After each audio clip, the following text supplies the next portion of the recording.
Hello everyone, welcome back to the channel. Today we are taking a look at some of my Star Wars figures, and these are 12-inch scale Luke Skywalker figures, which I have customized by basically taking the heads off of the original figures and then swapping them onto Classic Collection G.I. Joe bodies. In the original releases of these figures that were made in the mid to late 90s, they all came with a sort of a Hall of Fame style G.I. Joe bodies, and they weren't very well articulated. So, and at the time I was collecting a lot of Classic Collection G.I. Joes as well, and I noticed that the head sculpts, the neck post on the Star Wars figures and the G.I. Joes were identical. So you could actually swap the head right over onto a G.I. Joe figure and immediately improve its articulation. So and the outfits and stuff all fit on the G.I. Joe figures just fine. The sleeves tend to be just a little bit short, but it's not too bothersome. So I was pretty happy to make this upgrade on these three figures.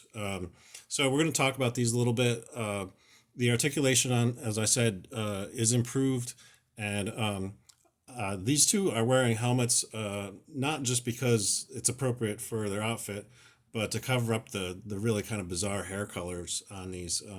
I don't know what Hasbro was thinking when they were doing Luke Skywalker, but they kept changing his hair color from figure to figure to figure, and I'm not really too sure why. This one looks completely acceptable, so I don't know why they didn't just stick with that for Luke's hair color.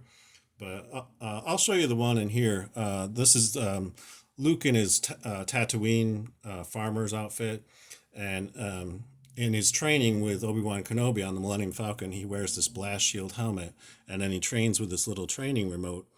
I'm not sure which figure these accessories came with, whether they came with Luke or Obi-Wan, but they're really kind of cool. And so I was excited to sort of assemble this figure, and I can show you the head sculpt underneath here. The hair color, it's just a little strange. So yeah, I don't know. It's not really doing it for me, so I'm okay with him wearing the blast shield helmet most of the time because he looks better with it on.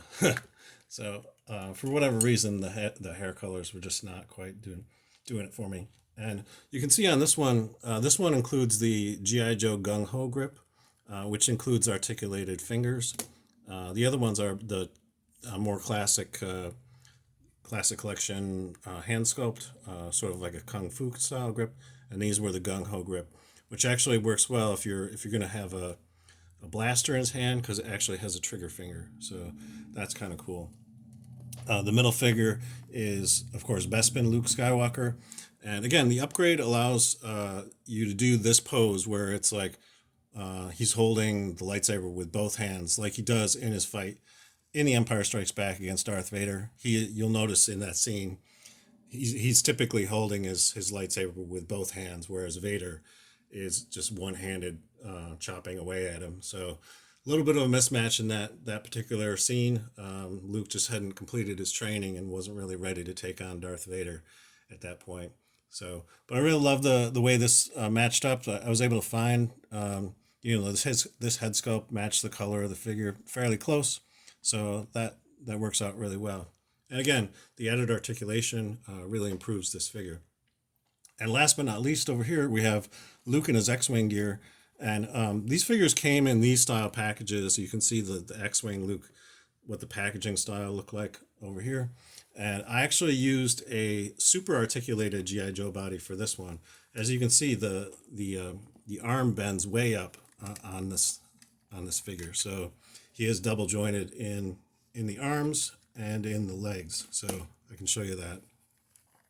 You can see he can bend all the way up with the knee. And there's also a lot of added articulation at the waist. A lot more bending than there is on a normal G.I. Joe, or Classic Collection G.I. Joe. So this one, really has a lot of articulation. And it's definitely my favorite of my Luke Skywalkers, just because I love the outfit. His classic X-Wing gear is just, it's iconic. And the fact that I was able to, decide, okay, well, I really want Luke to have like the full range of motion. So I decided to use one of those super articulated G.I. Joes and really give him that extra articulation.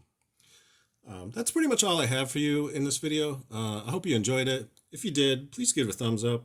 your support is much appreciated. And I'm hoping this video gave you some ideas in terms of customization that you might want to do with your Star Wars figures. So let me know in the comments if you end up doing any of that. I'm going to be doing more customization videos in the future. So if you'd like to see those, please consider subscribing to the channel because I will be doing more of this in the future. Until the next video, I hope you're having a great day, and may the Force be with you. Thanks for watching.